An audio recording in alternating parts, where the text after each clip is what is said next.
with Netflix, or you strike a deal with an OTT. But if the OTT is going to give you a deal based on how well it did in the cinemas, that money is not going to be as huge as it was likely to be during the pandemic anyway. But isn't that a fair ask then, Mayank? Isn't that a fair ask? If a producer says that I must be at the receiving end of each and every watch of my film online, isn't that a fair ask? Because Aamir Khan is now almost suggested that I can't fight this battle alone. I will need other producers to also start stepping in, setting the same example. I think the interesting question, so Mayank, we'll take this to you. It's been a month since this announcement was made. Sitare Zameen Par has come out, it's been on YouTube, available to everyone for a month now.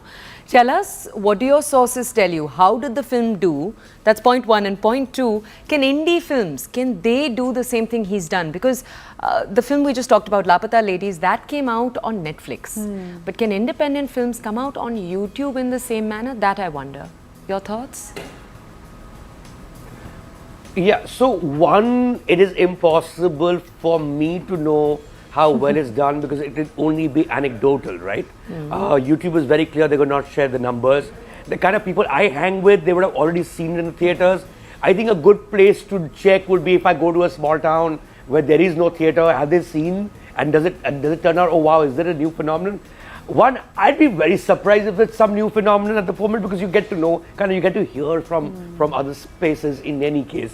Also, you know, striking down the rate to 50 rupees because now it's August 15th. Clearly, they're also kind of looking for more people to come and watch it.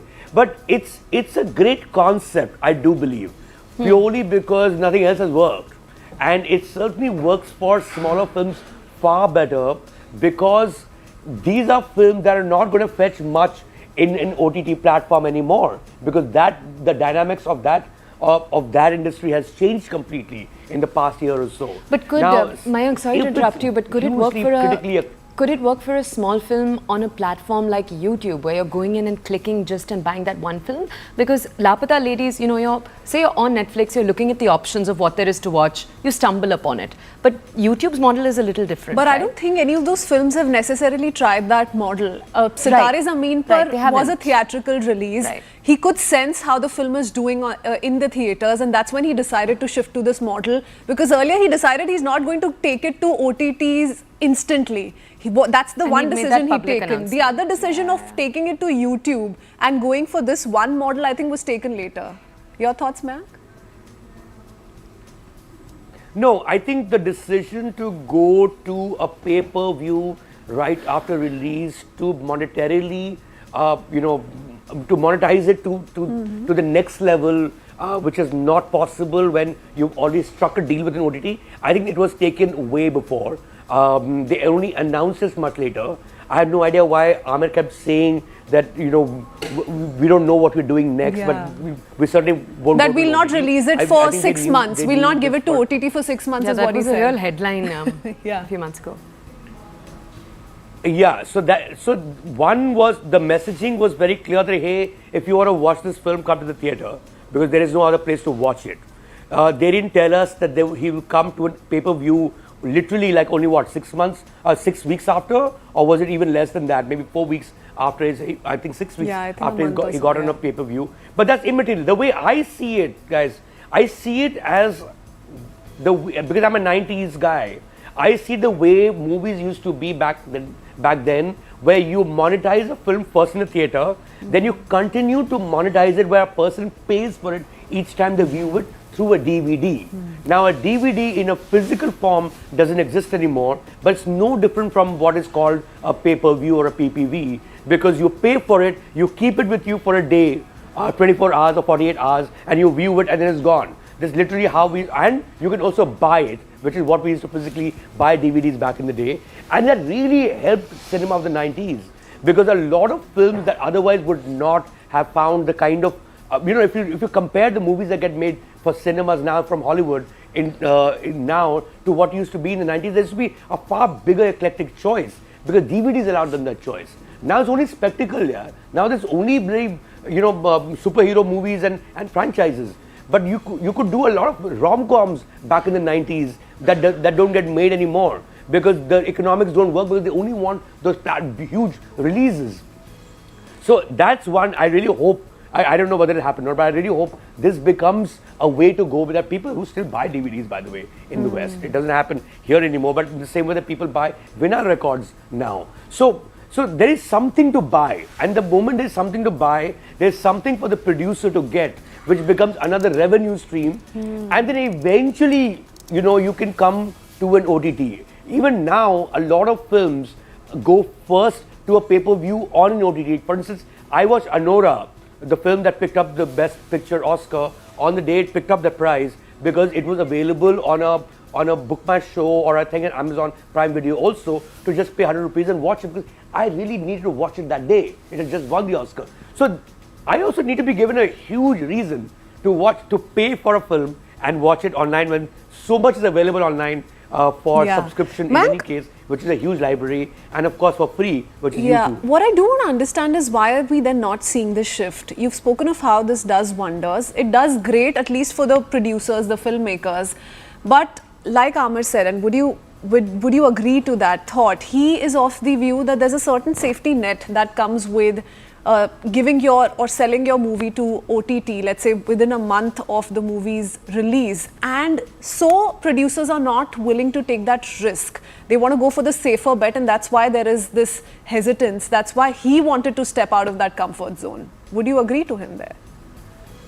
No, absolutely. I think, one, he's Amir Khan, right? So the fact that his film is out and that he comes out with a movie once in a couple of years, and he's had a track record that gives him a certain kind of credibility. I don't think too many other filmmakers or too many other actors are Amir Khan in that sense. I don't know how many people would want to pay for the 15th Akshay Kumar movie that released. Depends which film, depends what the trailer is, depends the genre, etc., etc. That's one. Second, the movie Tare Zameen Par is not a hugely expensive film. The main cost of the film is actually Amir himself, if you look at it that way. Most films with that huge a star, the numbers are so huge that you would want to subsidize that cost with a big number being thrown at you by an OTT platform. 120 crore is a big number for you to offset your likely losses or pump up your profits from a film you made. Most people are not going to say no to a number like 120 crore, right? And that's the kind of number they're going to be offered for a bigger release of the bigger budget film. So, I mean, there's a reason why OTTs have grown over the years. They've also spent that kind of money to bring in that kind of content, which is hardcore mainstream content for people to watch because they don't want to go to the theater anymore. Mayank, right? I mean, it would be, Can we ask you, because we've talked so much about these big blockbusters and how well they do, I also want us to just take a few minutes to talk a little bit more about films like Lapata Ladies that you talked about a few seconds ago. So here's my question to you. What is the industry like right now for smaller films? Has it gotten better? Because we've spoken, for example, to Ajay Bijli, PVR. They've said that they too, everyone wants to see better quality films produced, coming out of Bollywood. As we see today, is Bollywood actually just a better place for them? Are we moving in a positive direction? Well, the place to compare it would be 2019, right? Which is right before the pandemic. And those were, 2019 in particular was the best year for all kinds of cinema. And so that's the time when you see a movie, say, headlined by an Ayushmann Khurrana crossing 100 crore plus. These are films that are dealing with taboo subjects. There are people who are dying to watch a film of that nature, which may not be huge on the scale side, but amazing on the substance side, right? I think post-pandemic that genre did hugely suffer, and there was a perception and perhaps a right perception कि यार ये तो मैं घर पे देख लूँगा. It's a great film. I'm telling everyone it's a great film. Oh yeah, great. I'll watch it in OTT and that is what Amir was talking about too. When you know you're going to watch it for free in 8 weeks time, and a lot of people actually didn't even know that it was 8 weeks. There was a survey done by Ormax. It turns out they thought that it comes out in 3 or 4 weeks time in any case. So then why go to the theater, right? So that did suffer, and because those same films are not getting the kind of money from Netflix and other platforms either, because those guys are spending all their money bringing down the blockbusters. That's what they're chasing. or they're spending on series. They're not even spending on films anymore. So yes, I think it's a phase. I think everything is a phase. I think nobody knows any better. So there was a phase that only your hardcore actioners are going to work in the cinemas. But think about it, cinema is going to be a dating place. Well, you know, a couple goes, you know, young couple goes to watch a film. Are they going to just keep watching people's heads being,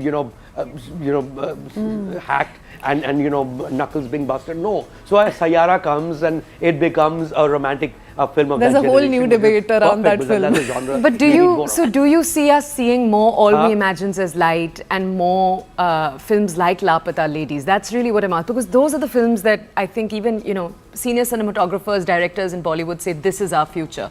But do you see more such films being supported? I would like to believe so. I think the movies that you mentioned, I think All We Imagine as Light would be art house. I don't know any part of the world where art house becomes the big blockbuster. It's very rare. I think they need to meet somewhere in between, and I think what A24 films do in Hollywood would be a good example of that. Say, a Materialists is a kind of film which would be somewhere midway, or everything, whatever, breaking, whatever, that the one that picked up Everything Everywhere All at Once. It would be another example. Yeah. So I think All We Imagine Light becoming the blockbuster of the year in any part of the world is a pipe dream. I think there is space for it now on OTT, and whether it's a movie, I think that's one great thing that's happened because of OTT. All of these films, Lapata Ladies, I think, like Mayank said and put it brilliantly, that if it were not for OTT, that film would have not seen the kind of success it did. Mayank, but like moving back to what we actually began the conversation with, whether or not cinema eventually is going to see a phase wherein it's going to be OTT above cinema. That's what we began with. Would you agree that that's not going to happen no matter what for a certain kind of films? For instance, the F1 experience. You cannot have that kind of experience on OTT. For instance, Avatar. Now that goes back to a few years. But those kind of films are being pushed with an aim of making it big in theatres. Well, the F1 experience is an obvious one, right? In the sense that if you're not watching on the big screen, why even bother? Because you would understand the whole the technique that's gone behind making the film, and it'd be lost on you.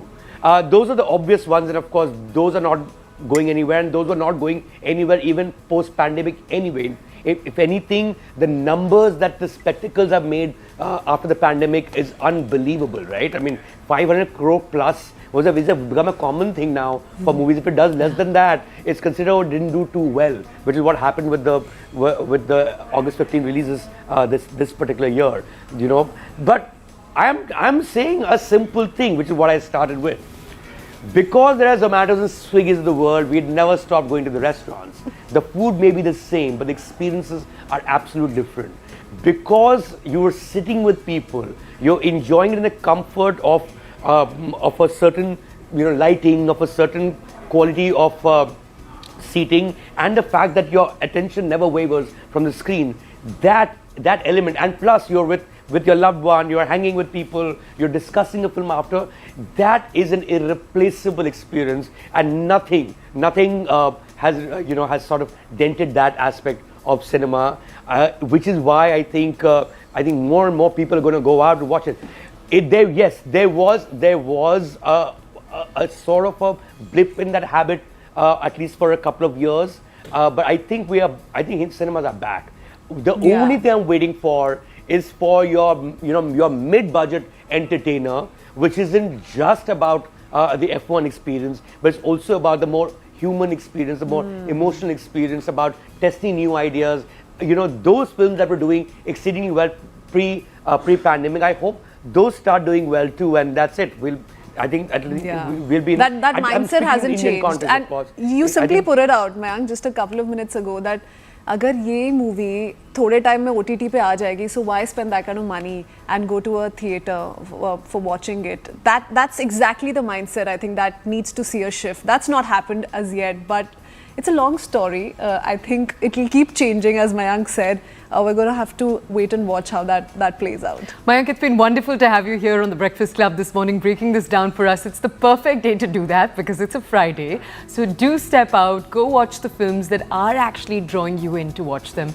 Let's take you now to what we're looking at next.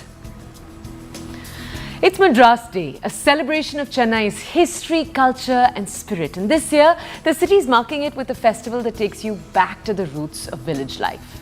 Our correspondent Purnima Murli brings us this story from Tamil Nadu on the celebrations and the colours. Take a look.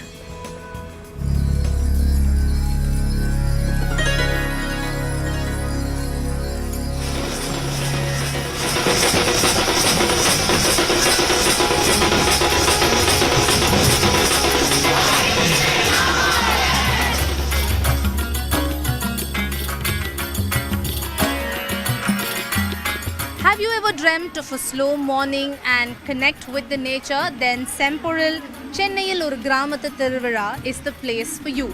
This is a 4-day event starting from the 21st of August and goes on till the 24th of August and is open for students, for families and for cultural enthusiasts. So this event is basically to celebrate Tamil village. They are trying to connect the urban crowd with the rural crowd, and you can see a lot of students here participating in this event.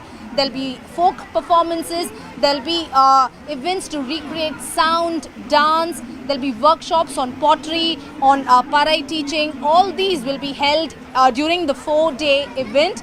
It is basically it will also feature artisan bazaars, there'll be farming displays and there'll be cultural performances every evening, trying to connect the urban crowd with the rural traditions that Tamil Nadu has seen. And this, they say, is a way to promote Tamil culture and Tamil heritage.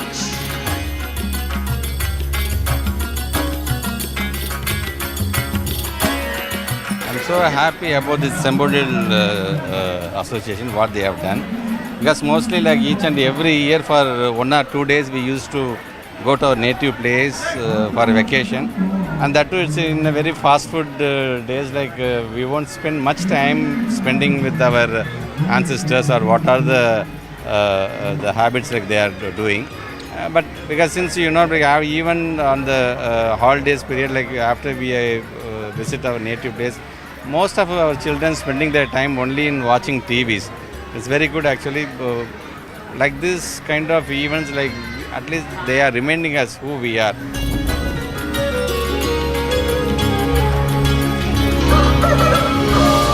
For us, a city meant a hub for the villages around it. So the economy of the villages was dependent on the city and vice versa. But for the last 25-30 years, the city is growing at the cost of the villages. We are saying we don't have to be caught on this side and other side. The urban-rural divide is not there. We are saying Chennai itself, if you say Mandavali, is actually a livestock grazing area. If you say Chindadripet, it's a weaving area, right? People of Chennai need to know this, and we celebrate Madras Day as Madras is a collection of over 70 villages.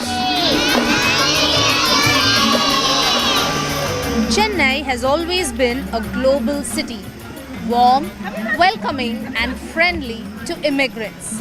And Chennai has always remained true to its ethos. It has never lost touch with its roots, whether it's the landmark or the people and their practices. And this makes Chennai special and truly modern yet timeless city. And that is why every year we celebrate Chennai, that is Madras. Happy Madras Day! Happy Madras Day! Happy Madras Day!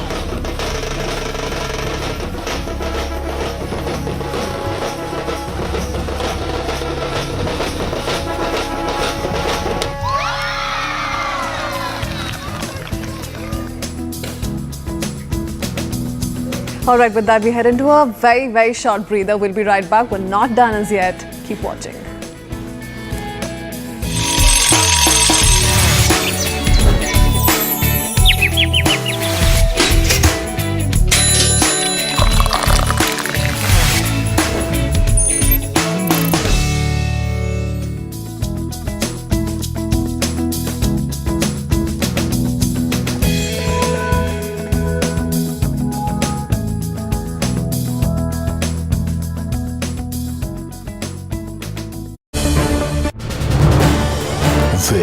largest News 18 network.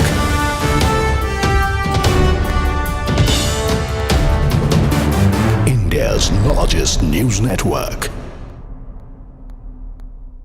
So after hectic developments in Alaska and then earlier this week at the White House, a peace proposal for Ukraine seems to be in the offing. President Trump is pushing for a possible summit, first between Putin and Zelensky, and then subsequently a trilateral between Putin, Zelensky and Trump to try and end this war. But the big question is, will Putin agree to treat Zelensky as an equal? Putin has referred to Zelensky in the past in some of the most derogatory terms. So will he share a stage with him? With the Kremlin's advances in Ukraine and Europe's steadfast support to Zelensky continuing, the question remains, will diplomacy overcome a fundamental distrust between the two parties? I dig a little deeper.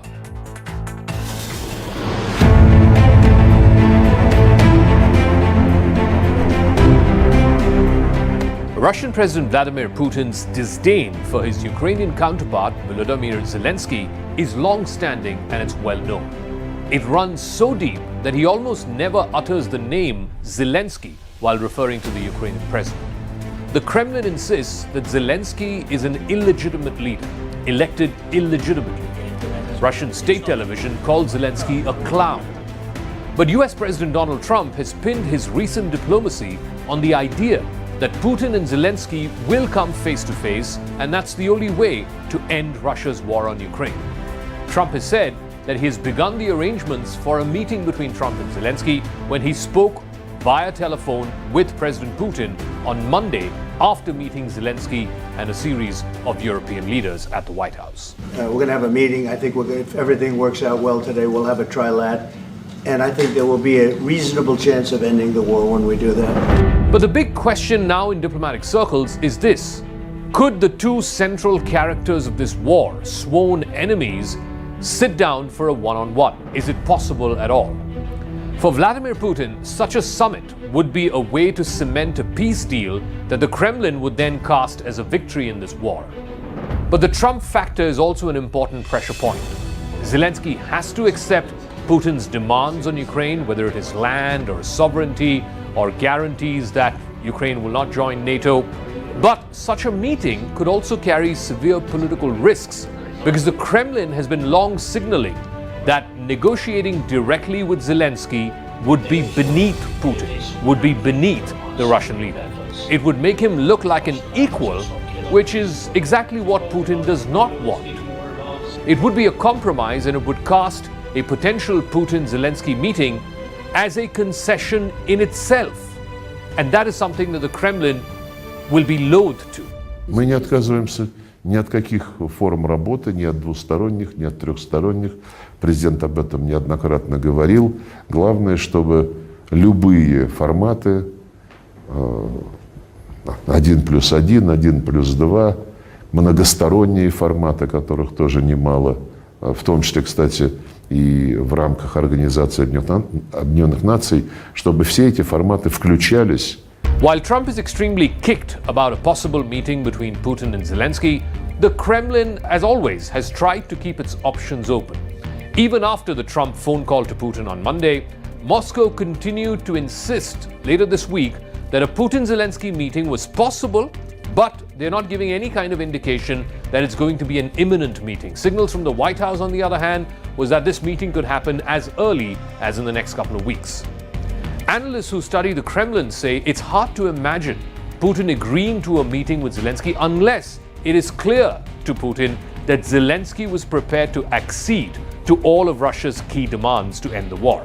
And that includes Ukraine giving up both land and its NATO membership aspirations, both of which are non-negotiable to Moscow. Putin would meet with Zelensky only if it's clear to him that this meeting is needed for Ukraine to capitulate and for Zelensky to accept defeat. Or the other purpose would simply be to keep Trump happy and to keep the pressure from the White House away. To sit down with Zelensky for the purpose of a short meeting could also be potentially controversial in Russia. Putin has staked the entire narrative of his invasion on the false premise that Zelensky leads a regime which is guilty of genocide against Russian speakers in the east of Ukraine, particularly in the Donbass. that is not quite accurate. Putin has since spoken of Zelensky in almost venomous terms. In 2023, for example, Putin attacked Zelensky's Jewish identity. Putin said that his Jewish friends had told him that Zelensky is not Jewish and that he's a disgrace to the Jewish people. So a one-on-one negotiation could allow Putin and Zelensky to be seen as equals, and that is why Trump's insistence that a meeting between Zelensky and Putin is seen as near impossible as far as Moscow is concerned. Zelensky also, in his White House meeting with Trump, said that he was open to the idea of calling for elections in Ukraine once the war ends. Are you open to holding an election in your country? Yes, of course. We are open for election, yes. We have to do safety circumstances.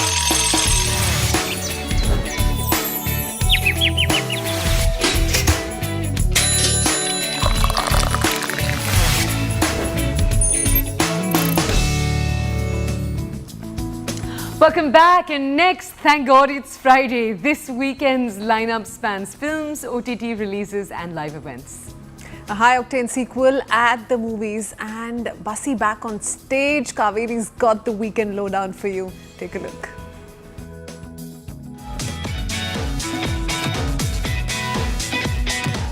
Hello everyone, I'm Kaveri Gupta and welcome back to Thank God It's Friday, your one-stop guide to everything exciting this weekend. Whether you are a movie buff, a binge watcher or someone who just wants to vibe at an event, we have got you covered. So grab your popcorn and let's dive right in. First up, the actions is back with a bang. Nobody 2 is here, and yes, this is a sequel to the 2021 surprise hit, and actors return for round 2. And if US reviews are anything to go by, it's wild, punchy ride you wouldn't want to miss. Next up, a sun-scorched Noir treat, Honey Don't. Set in Bakersfield, California, where the sky's too blue, the crime rate's too high, and the mystery runs deep. Margaret plays a small-town investigator caught in something far bigger than herself. It's gritty, it's stylish, and it's got that indie charm. On number 3 is powerful story from India, Paradha. This bilingual social drama stars Anupama Parmeshwaram, Darshana Rajendran and Sangeeta Krish. It follows a veiled village woman navigating a clash of tradition and modernity, where whispers of Sati and ancient curses mix with personal awakening. But if you're craving something cozy and heartwarming, let us give you some top OTT picks. The story of Thalaivan Thalaivi is now streaming on Amazon Prime Video. It's about a humble eatery owner who finds love and meaning in life through food and through a woman way out of his league. Opposites attract and food is the love language. What's not to like in this one?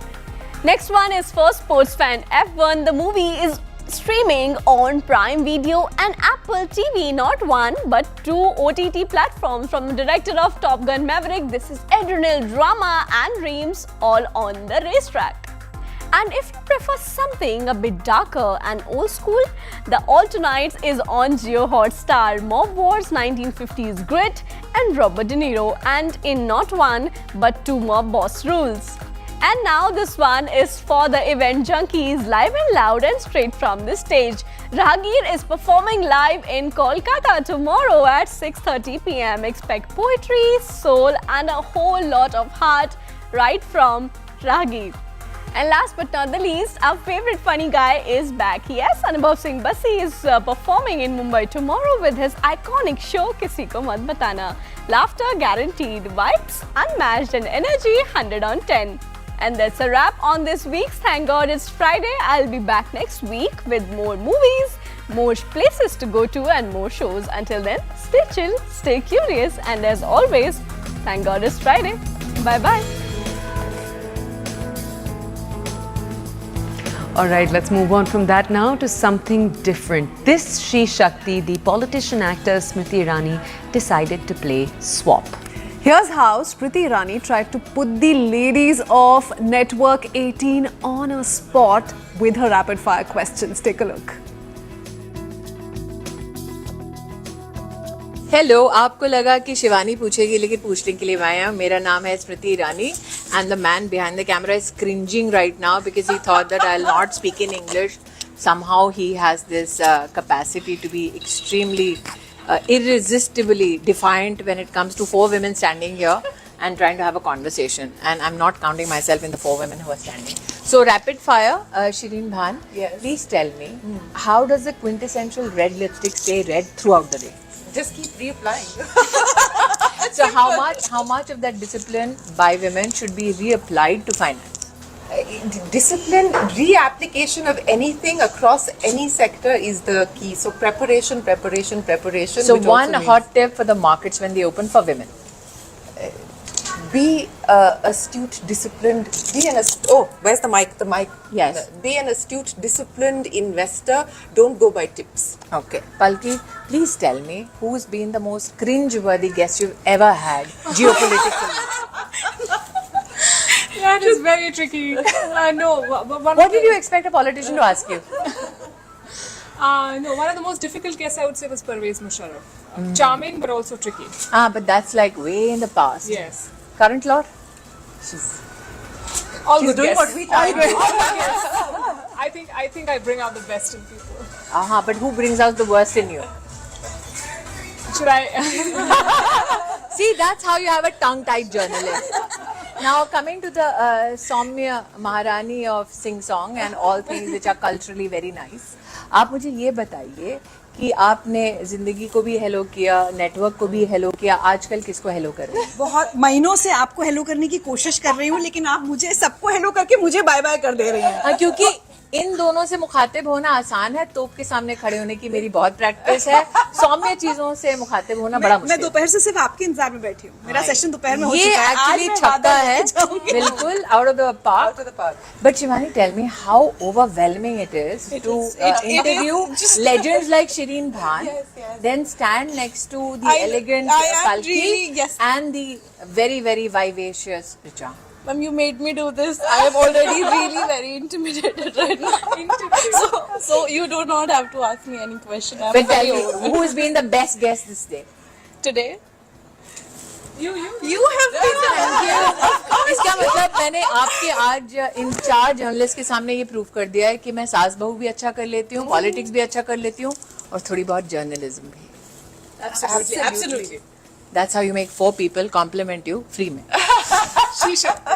That is She Shakti. So honestly tell me, what does it mean for you? She Shakti. It means the power of choice. To do what you want to do, to live how you want to live. For you, Richa? Power to be myself. You, Shivani? The power that I derive from women around me. And Shireen? Negotiate life on your own terms. For me, this is Shakti. Women who can build without limits, who build without apology. Women who are unapologetically just themselves.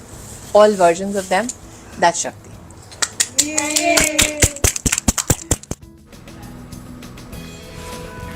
Okay, from that, we now shift our focus to the world of auto. Get ready to experience the ultimate blend of luxury and performance with the 2025 Mercedes-Benz CLE 53 AMG Coupe. This vehicle has an aggressive design, cutting-edge features and impressive performance capabilities. But let's take a closer look at how it does on the road.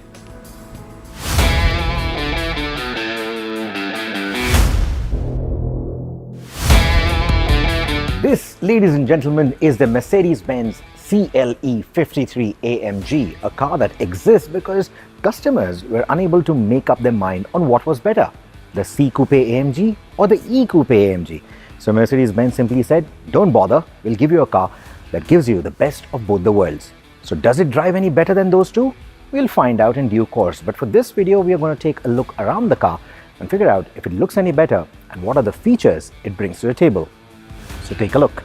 It's longer than the C, wider than the E and every bit AMG. It's for someone who wants a 2-door coupe, 4 seats and the logical explanation for buying this over a sports car from AMG because it's simply a little too much for our roads. At the front, you get the massive Pan Americana grille, which is now the rite of passage for anything that's angry and still wears a 3-pointed star on it. And then it's complemented by those wide air dams up front, and when you look at the top, you get these massive domes on the bonnet with that central air scoop, something that instantly tells the onlookers that you aren't looking at an average C-Class or E-Class saloon. This means business. This is, like I said, something that's angry. You get flared wheel arches which instantly establish the car's sportier intent. Then you get the 20-inch AMG wheels which have this beautiful Y-spoke design on them, and they fill up these wheel arches really well. These are shod with 295 section tires. Then you see another beautiful air scoop at the back, and then the turbo and the 4MATIC badges right behind that point towards the engine under the hood. But the masterpiece is a frameless door. I think it looks absolutely beautiful, and what's even more gorgeous is the receding coupe roofline, which instantly again tells the world this is not an average saloon. This is a proper AMG coupe that you paid top dollar for.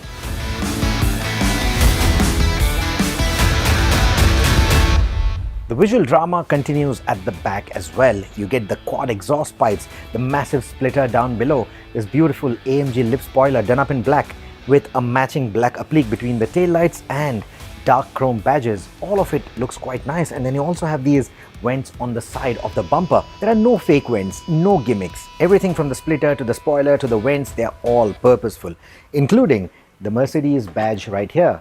That reveals the boot, because you are buying a sports car like this for better practicality, right? Especially on Indian roads. But Indian roads can be unkind to the best of vehicles, which is why there's also a space saver spare wheel in there. And because this is a Mercedes-Benz after all, the tailgate is powered. Inside, it's AMG business as usual, which means you get a big instrumentation, you get this squarish infotainment system as well with AMG specific apps like the AMG Performance and the Track Pace app, and the entire system is tilted 6 degrees towards the driver so that it's ease of access. And the displays don't end there, because there's AMG, you get displays on the steering wheel as well, which let you toggle different things like the driving mode, the suspension settings, exhaust, all of that. The steering itself is got a sportier shape, and then it's done up in carbon fiber and microfiber. It just feels awesome to hold, whether you are in a sporty bent of mind or even when you're just cruising around town.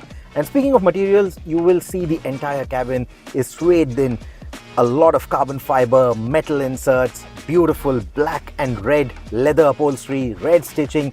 All of it just instantly tells you you are in an AMG. Even the seat belts are red in color. Oh, and there is the famous AMG seat belt butler as well, which will fetch the seat belt for you so that you don't have to reach out for it. There's also seat climate control, memory functions, and a panoramic roof. There's augmented reality navigation, a head-up display, a fingerprint scanner, because why not, active brake assist, and pre-safe sound, which prepares your eardrums in case of an imminent crash. Not kidding, really. You also get a 360-degree camera, blind spot monitoring, hands-free boot access, keyless go, because in a car like this, you don't unlock it. It welcomes you. Under that massive hood is the inline 3-litre 6-cylinder engine. Now this is good for 449 PS of power, 560 Newton meters of torque with electric boost for good measure. How that performs on the road is something that we'll see, but it can feed all that power to all the 4 wheels whenever necessary via the 9-speed AMG transmission. You get the AMG Dynamic Select with 6 drive modes, including Slippery, Comfort, Sport, Sport Plus, Individual and Race. And yes, there's a drift mode too. There's also rear axle steering, turning opposite at low speeds and in sync at high speeds for added agility and stability. And here's what the pricing looks like for the new CLE 53 AMG. Like we said, we'll be driving this car real soon, so stay tuned to Overdrive for the review.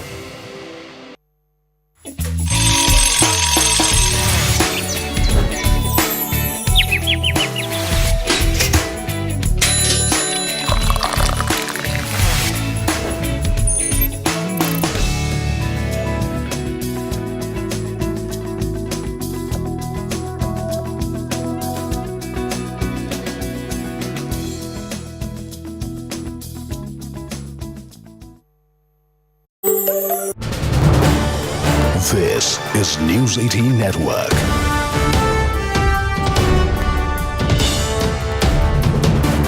India's largest news network. So after hectic developments in Alaska and then earlier this week at the White House, a peace proposal for Ukraine seems to be in the offing. President Trump is pushing for a possible summit first between Putin and Zelensky, and then subsequently a trilateral between Putin, Zelensky and Trump to try and end this war. But the big question is, will Putin agree to treat Zelensky as an equal? Putin has referred to Zelensky in the past in some of the most derogatory terms, so will he share a stage with him? With the Kremlin's advances in Ukraine and Europe's steadfast support to Zelensky continuing, the question remains, will diplomacy overcome a fundamental distrust between the two parties? I dig a little deeper.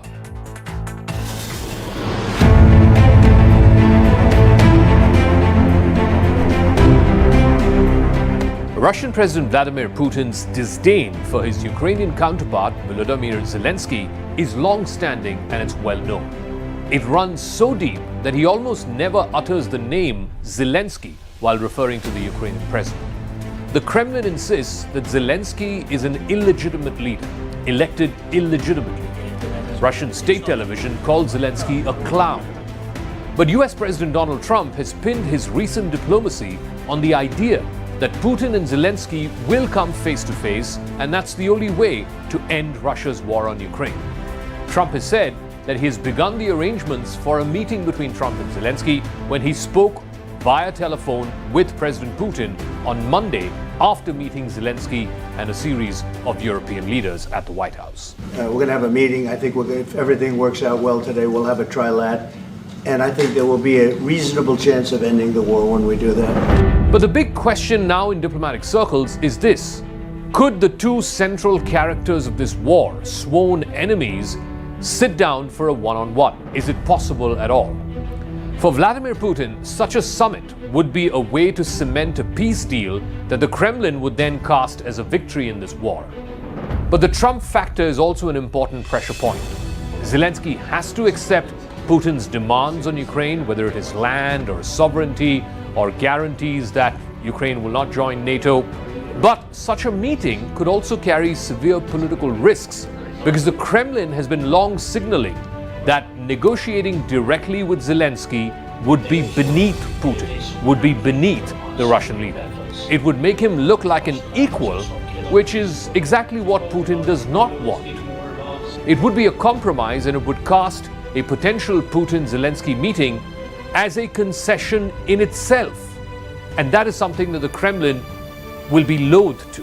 Мы не отказываемся ни от каких форм работы, ни от двусторонних, ни от трехсторонних. Президент об этом неоднократно говорил. Главное, чтобы любые форматы 1+1, 1+2, многосторонние форматы, которых тоже немало, в том числе, кстати,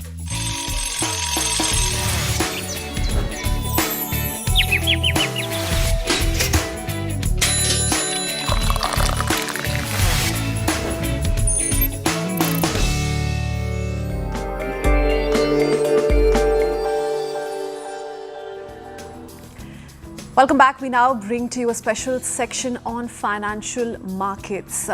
GIFT Nifty trends indicate a negative opening for Indian equity indices. US equities ended down, fearing potential hawkish remarks from Fed Chairman Powell, scheduled to speak later today at Jackson Hole. Asian indices were mixed today as investors await Powell's comments. Crude oil prices were also trading in a range as investors assessed Russian supply to partners. All right, let's now bring you more context. Let's take a look at a few premium categories now. Today we're taking a look at branded innerwear. Demand remains weak through April and May. Encouragingly, however, June saw sequential improvement, pointing to a gradual recovery. Innerwear growth has been subdued. At leisure, however, continues to outperform, driven by evolving lifestyle trends. Brand equity remains intact, showing that the slowdown reflects weak consumer demand rather than brand fatigue. And you can log in to Money Control Pro to find out more about India's textiles and ready-made garments sector. Of course, other actionable insights also await right there. It's the premier destination for all investing views and financial insights you're ever going to need. Brought to you by Money Control.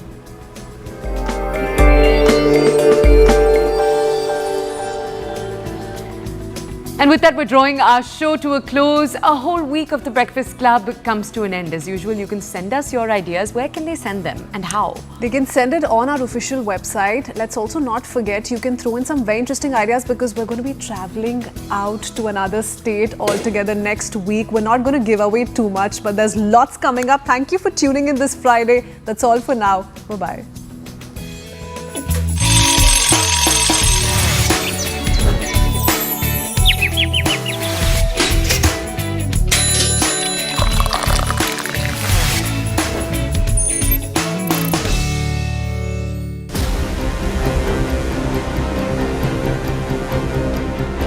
5-5 हज़ार रुपया लेके आधार बना रहा है, लेकिन system सोया हुआ था। 5 साल पहले लगभग 1000 वोट कम था, अब 1000 वोट ज़्यादा बढ़ गया और सब ये बाहरी सब वोटर सब है।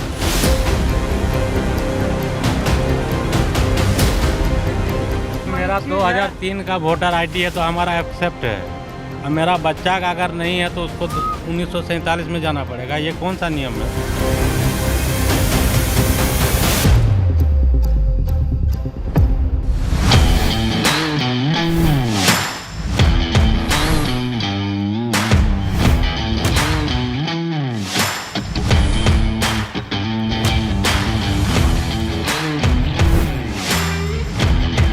So you've seen the big arc lights here, the flashy cameras, but beyond all of this, journalism is all about hard work. So if you have it in you to make a name for yourself in this hyper-competitive industry, then let CNN News 18 be your platform.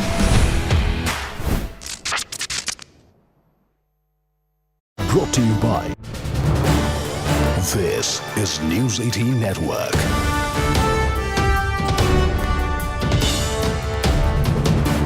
India's largest news network. So after hectic developments in Alaska and then earlier this week at the White House, a peace proposal for Ukraine seems to be in the offing. President Trump is pushing for a possible summit, first between Putin and Zelensky, and then subsequently a trilateral between Putin, Zelensky and Trump to try and end this war. But the big question is, will Putin agree to treat Zelensky as an equal? Putin has referred to Zelensky in the past in some of the most derogatory terms, so will he share a stage with him? With the Kremlin's advances in Ukraine and Europe's steadfast support to Zelensky continuing, the question remains, will diplomacy overcome a fundamental distrust between the two parties? I dig a little deeper.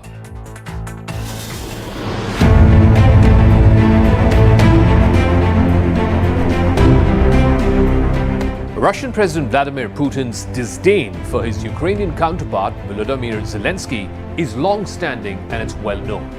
It runs so deep that he almost never utters the name Zelensky while referring to the Ukrainian president. The Kremlin insists that Zelensky is an illegitimate leader, elected illegitimately. Russian state television called Zelensky a clown. But US President Donald Trump has pinned his recent diplomacy on the idea that Putin and Zelensky will come face to face, and that's the only way to end Russia's war on Ukraine.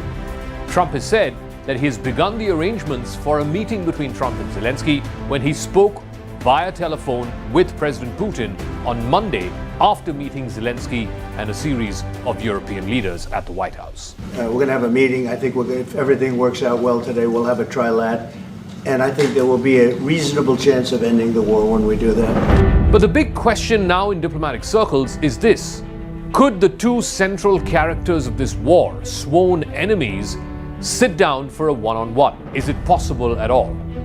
For Vladimir Putin, such a summit would be a way to cement a peace deal that the Kremlin would then cast as a victory in this war. But the Trump factor is also an important pressure point. Zelensky has to accept Putin's demands on Ukraine, whether it is land or sovereignty or guarantees that Ukraine will not join NATO. But such a meeting could also carry severe political risks because the Kremlin has been long signaling that negotiating directly with Zelensky would be beneath Putin, would be beneath the Russian leader. It would make him look like an equal, which is exactly what Putin does not want. It would be a compromise and it would cast a potential Putin-Zelensky meeting as a concession in itself. And that is something that the Kremlin will be loath to. Мы не отказываемся ни от каких форм работы, ни от двусторонних, ни от трехсторонних. Президент об этом неоднократно говорил. Главное, чтобы любые форматы 1+1, 1+2, многосторонние форматы, которых тоже немало, в том числе, кстати, и в рамках Организации Объединенных Наций, чтобы все эти форматы включались.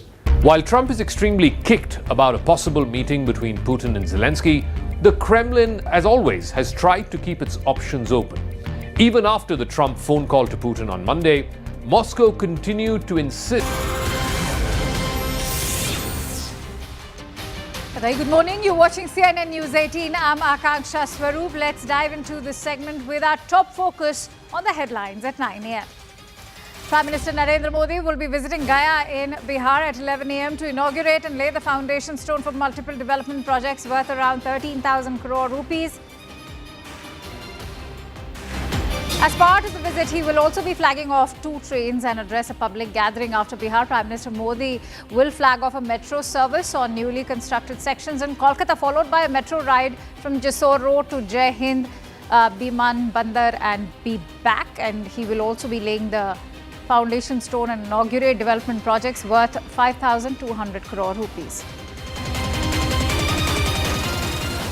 A lion is always a lion, roars actor Vijay as he addresses a sea of crowd in Madurai. Vijay declares BJP as an ideological enemy and DMK as the only political enemy to rule out alliance with any of them for the upcoming assembly elections in 2026. A 3-judge bench of the Supreme Court will pronounce its verdict today at 10:30 a.m. in the suo moto case concerning the stray dog menace and their removal. The Indian government has denied permission for bilateral events against Pakistan but said Indian cricket team will not be stopped from facing Pakistan in the upcoming Asia Cup. After Malayalam actor Rini and George's explosive claims, Kerala Youth Congress chief Rahul Mamkootathil resigns from his post, says party did not force him to resign. It's a major breakthrough as the Faridabad crime branch has arrested the man involved in the firing outside YouTuber Elvish Yadav's residence in Gurugram. The accused was caught after an encounter during which he was shot in the leg.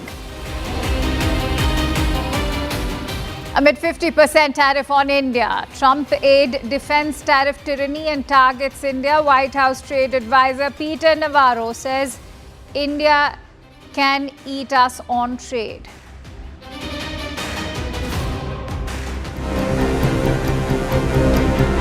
पाँच हजार रुपया लेके आधार बना रहा है, लेकिन system सोया हुआ था। 5 साल पहले लगभग 1000 वोट कम था, अब 1000 वोट ज़्यादा बढ़ गया और सब ये बाहरी सब वोटर सब है।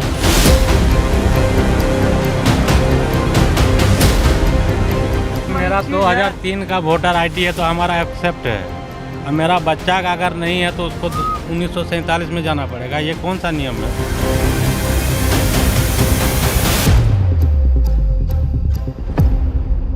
Welcome to our special presentation, Porous Borders, Bogus Voters. The Bihar Special Intensive Revision of Voter Roll has dominated headlines and united India's opposition like nothing before. But beyond the claims, even the counterclaims and attacks, lies a reality. What's that reality? Clean voter rolls are the fundamentals of free and fair elections, which in turn is bedrock of the democracy. But it is this very bedrock now that's been shaken up. And CNN News 18 in this explosive report from Ground Zero tells you why SIR is almost an SOS call for Indian democracy. Let's bring you a ground report.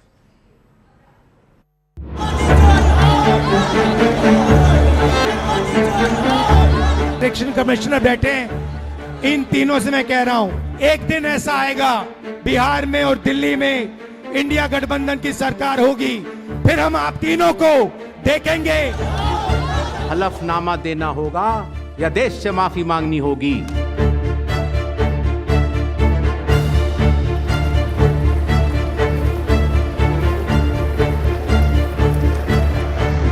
India and Nepal have long shared civilizational ties, commonly known as Roti Beti Ka Sambandh. ties which have resulted in free movement of people across an almost open border. But it is this porous border which has created one of the biggest threats to the sanctity of India's poll processes. My video journalist Ravi Ranjan and I are hardly 2 meters apart right now. While he is standing in Nepal, I am right now in the Indian territory. This is the nature of porosity when we talk about the international border between India and Nepal. And here you can see is an open field. The man with that red helmet on a black bike, the man on the blue two-wheeler, they're all moving from Nepal to India. Now imagine how easy would it be for any unidentified person to walk into India via Nepal.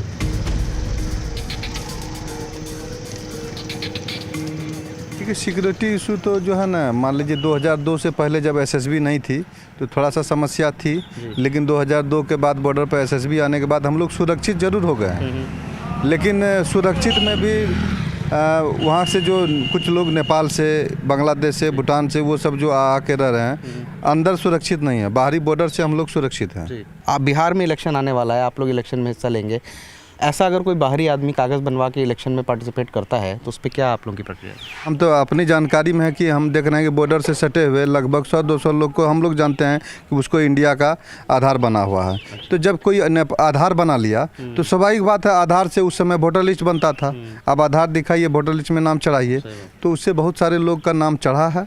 सबसे बड़ी बात है कि जो यहाँ धड़ल्ले से उनका ID बन रहा है, आधार कार्ड बन जाता है पैसा दे करके, वोटर ID कार्ड बन जाता है, वो पहले आते हैं कुटुंबी जुड़ने के लिए, उसके बाद धीरे धीरे अपना मजदूरी करते हैं, धीरे धीरे यहाँ आकर के बस जाते हैं, तो उसका प्रभाव यहाँ के जनमानस पर पड़ रहा है। जैसे सर हमारे बोले अभी है ना, जो यहाँ के निवासी हैं उस सेम बेसिस पे वो लोग आते हैं, यहाँ पे मजदूरी करने के लिए आते हैं, रिलेशन में आते हैं, वो लोग आके यहाँ पे बस जाते हैं और धीरे धीरे हमारा रोजगार से लेकर देश का सुरक्षा तक सब में चूक जो आज हो रही है, बस यही चीज़ है कि आगे का जो अधिकारी है, जब तक आगे का अधिकारी नहीं मिला हुआ था उनसे उनका आधार कार्ड कैसे बन रहा है। हमारे निगरानी में कई आधार सेंटर ऐसा है कि जो है ना, हम लोग जानते हैं कि 5-5 हज़ार रुपया लेके आधार बना रहा है, लेकिन सिस्टम सोया हुआ था। आज चुनाव आयोग जागा है, लगता है कि कुछ अच्छा होगा। With assembly polls approaching in Bihar, the police and forces guarding the border are on high alert, and repeated drives are being conducted to ensure that no such fake document comes to any use in these upcoming elections. All right, so as we all know, Anvit Srivastav has brought us that exclusive investigation. Anvit also joins us live on the broadcast. Anvit, what's very clear from your report is that infiltration is causing this huge threat to the demography of our country. Having said that, you were at the Bihar-Nepal border. What is it that you observed, especially when it comes to the infiltration threat? Why are we not able to sort of clamp down on it? See, Akanksha, western borders of India are very different from the eastern borders. Last year we were in Bangladesh, at the Bangladesh border, and this time we were at the Nepal border, and these are similar in nature. So Nepal border, where we were in Bihar this time, in Madhubani, Araria, Kishanganj, this is completely an open field, and people are on both sides are moving in and out. SSB certainly is deployed, but the area, the terrain of the area is such that not all the areas are fenced. There is no fencing at all.